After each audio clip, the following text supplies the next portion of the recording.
Nós temos o costume, muitas das vezes, de levantar, fazemos tantos afazeres, e muitos levantam, não oram, muitos levantam, não agradecem a Deus, não agradecem a Deus, pelo aquele dia, pelo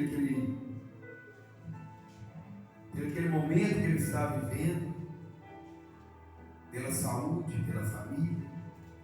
E hoje, culto denominado culto Café com Pai, que nós possamos primeiramente buscar ao Senhor em espírito e verdade.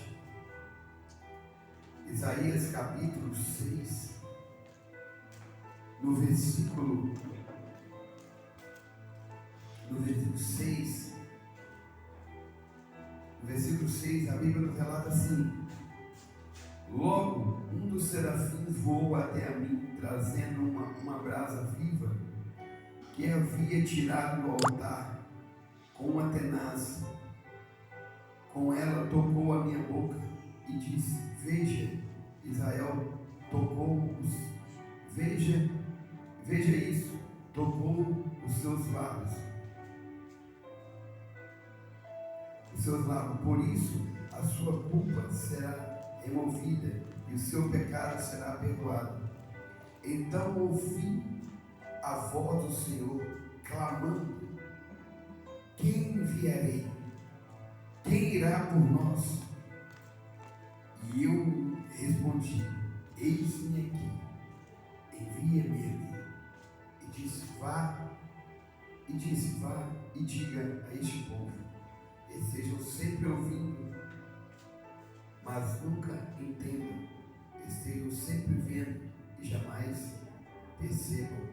Torne insensível o coração deste povo. Amém? Amém. É interessante que nós acabamos de ler aqui em Isaías capítulo 6. Deus faz com que Isaías, em uma visão, ele vê a glória, mas antes disso, no capítulo 1, a Bíblia nos relata que o povo, mais uma vez, eles começam a deixar Deus em segundo, em terceiro, em quarto plano. E Deus nos dá dois exemplos de dois animais. Deus fala que o boi, aqui no capítulo 1, Deus dá dois exemplos. Ele fala assim: o boi reconhece o seu dono, e o jumento reconhece a manjedoura e o seu proprietário. Mas Israel nada sabe, o meu povo nada compreende. Aqui o povo já está corrompido de novo.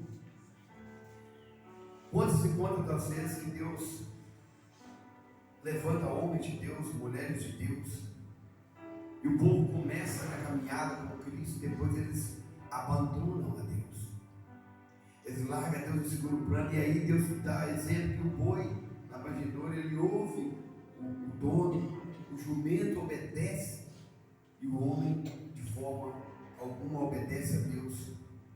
E hoje é denominado Café com o Pai. Deus colocou no coração da pastora este culto, Café com o Pai.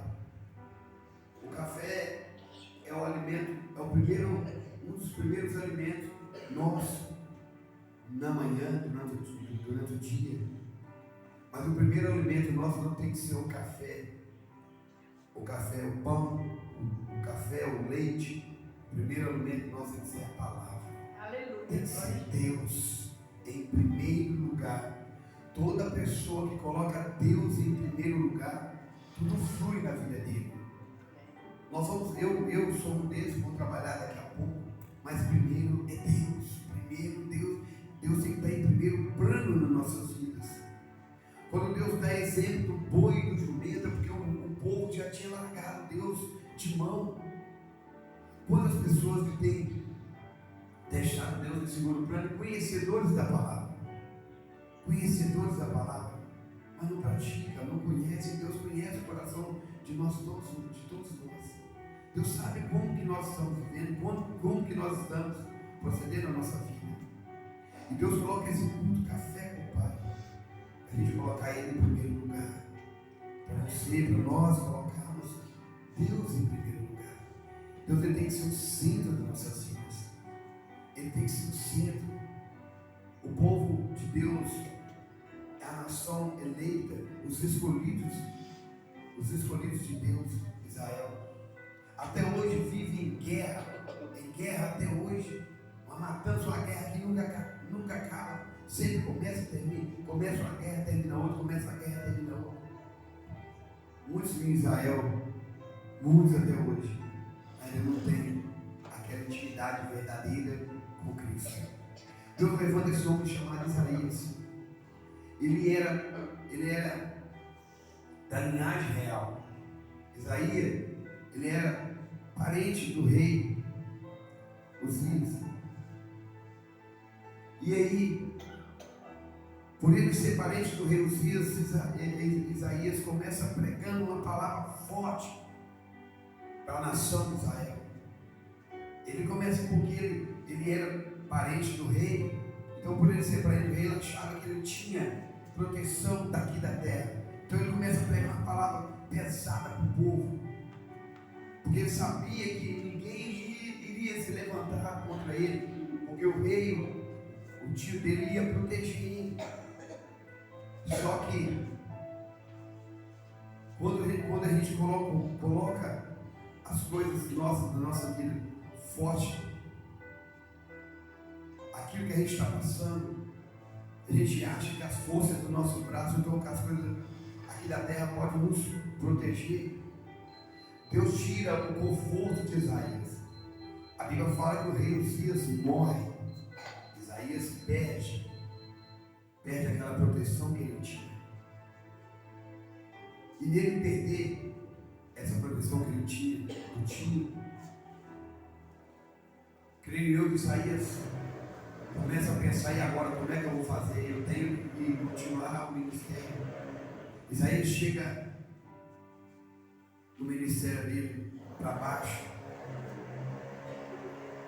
Da forma que ele pregava, ele tem que mudar o jeito dele pregar. Só que da forma que Isaías começou, ainda não tinha a presença de Deus com ele. Isaías não tinha aquela intimidade com Deus ainda. Muitos dentro da casa do Senhor precisam de ter essa intimidade com Deus, de buscar Deus no profundo, irmãos, de se entregar ao café com o Pai. É um dos cultos denominados que Deus colocou no coração da pastora. Não só o café com o Pai, todo o culto, de você se entregar verdadeiramente para Deus, de você se aprofundar. Foi: Deus, renova minha força, Senhor, renova minha intimidade com o Senhor, meu Pai.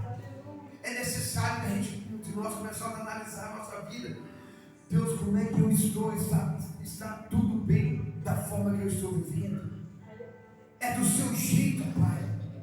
Aqui, quando Isaías teve a visão, Deus olhou para ele e falou assim: ó, você vai ser um grande profeta. Você vai escrever 66 páginas da minha palavra. A Bíblia tem 66 livros. Isaías, a passagem de Isaías é 66. Então levanta esse grande homem de Deus, um dos maiores profetas do Antigo Testamento, e ele é conhecido como o profeta messiânico, um dos profetas que mais profetizou a vinda de Cristo. Intimidade. Isaías precisava de intimidade com Cristo. Ele precisava de largar o passado dele com o rei Uzias, que protegia ele, para ele ter aquela intimidade verdadeira com o Pai. É o que muitos de nós precisamos, de buscar intimidade com Deus. Quando Isaías teve essa visão do trono de Deus, a Bíblia fala que ele vê serafins, ele vê os anjos do céu e o trono de Deus. Que tremendo, irmãos, que tremendo isso. Deus precisava levar Isaías em outro patamar. Tem muitos de nós que Deus precisa levar. Talvez tenha chamado sim, mas tem muitos de nós, eu sou um deles, todos nós precisamos ser levados a um outro patamar espiritual. Aleluia. A um outro patamar espiritual nas nossas vidas. De nós começarmos a fazer tudo da forma que Deus quer, do jeito que Deus quer, de profetizar com fé, de pregar com fé, de se entregar com fé. Glória a Deus. De olhar para dentro de nós assim, não é a minha força, é Deus. Aleluia. É Deus que me levanta, é Deus que me renova. Essa família foi Deus que me deu, esse casamento foi Deus que me deu, esse ministério foi Deus que me colocou. Eu estou de pé por causa de Deus. Glória a Deus. Tudo é por causa dele. Eita Deus. Quando Isaías teve essa visão que nós acabamos de ver aqui, de ler, Deus precisava de renovar o profeta. Aleluia. Deus precisava pegar o profeta e falar assim, ó, não é só do seu jeito, eu vou te levar num outro nível espiritual. O nível de visão, o nível de entrega espiritual completamente diferente, como você nunca teve na tua vida. E a Bíblia fala